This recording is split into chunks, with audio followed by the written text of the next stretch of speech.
बिहार विधानसभा चुनाव से पहले बीजेपी में वापसी की है। पवन सिंह ने अमित शाह और बीजेपी अध्यक्ष जेपी नड्डा से दिल्ली में मुलाकात की। इसके बाद तय माना जा रहा है कि वो आरा से चुनाव लड़ेंगे। लेकिन बीजेपी में पवन सिंह की वापसी का रास्ता कैसे खुला, पहले आप ये रिपोर्ट देखिए।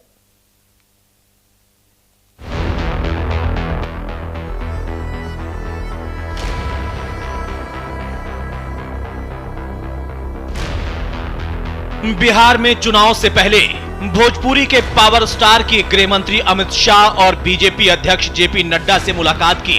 इन तस्वीरों ने सियासी गलियारे की तपिश बढ़ा दी है। मुलाकात की इन तस्वीरों ने बिहार में खलबली मचा दी है। लेकिन अमित शाह और जेपी नड्डा से पवन सिंह की मुलाकात के बाद सवाल खड़े हुए कि क्या बीजेपी से पवन सिंह के गिले शिकवे दूर हो गए? क्या चुनावी रण में पवन सिंह बीजेपी के रथ पर सवार हो गए? इन सवालों पर भोजपुरी के सुपरस्टार ने जवाब क्या दिया, पहले ये सुनिए। अरे हम अलग हुए ही कहाँ थे, हम साथ हैं। पवन सिंह के इस बयान से साफ है कि बिहार विधानसभा चुनाव में भोजपुरी के पावर स्टार बीजेपी की पावर बढ़ाएंगे। ये तय माना जा रहा है कि बीजेपी के टिकट पर पवन चुनावी ताल ठोकेंगे।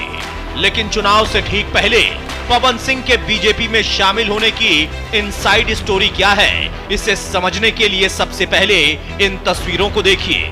ये तस्वीर राष्ट्रीय लोक मोर्चा के अध्यक्ष उपेंद्र कुशवाहा से पवन सिंह के मुलाकात की है, जहां पवन सिंह ने दिल्ली में उपेंद्र कुशवाहा के घर जाकर उनसे मुलाकात की।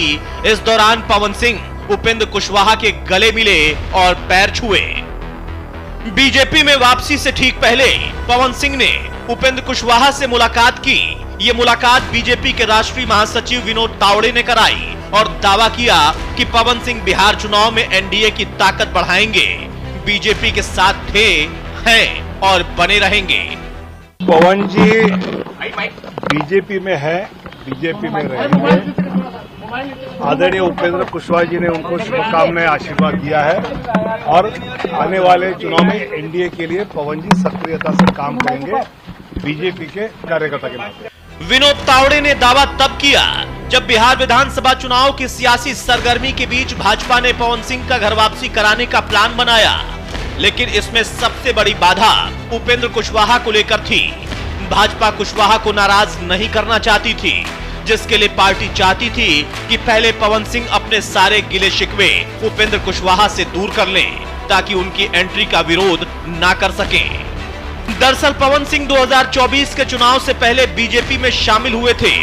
बीजेपी ने उन्हें बंगाल की आसनसोल सीट से टिकट दिया था, लेकिन बाद में पवन सिंह ने चुनाव लड़ने से इनकार कर दिया था, या यूं कहें कि उनसे टिकट वापस ले लिया गया था। इसके बाद पवन सिंह ने 2024 के लोकसभा चुनाव में उपेंद्र कुशवाहा के खिलाफ बिहार की काराकाट संसदीय सीट से निर्दलीय चुनाव लड़ा था। पवन सिंह के चुनाव लड़ने के चलते उपेंद्र कुशवाहा चुनाव हार गए थे। इस बात की नाराजगी कुशवाहा ने सार्वजनिक रूप से जाहिर की थी। इसलिए बीजेपी चाहती थी कि पहले उपेंद्र कुशवाहा से पवन सिंह अपने रिश्ते बेहतर कर लें, ताकि उनकी वापसी पर वो विरोध ना कर सकें। और इसके लिए बीजेपी महासचिव विनोद तावड़े खुद पवन सिंह को लेकर उपेंद्र कुशवाहा के घर पहुंचे, जहां हुई मुलाकात के बाद तय माना जा रहा है कि बिहार की आरा विधानसभा सीट से पवन सिंह किस्मत आजमाने के लिए उतर सकते हैं। साथ ही भोजपुरी बेल्ट में एनडीए का वोट बैंक भी बढ़ा सकते हैं।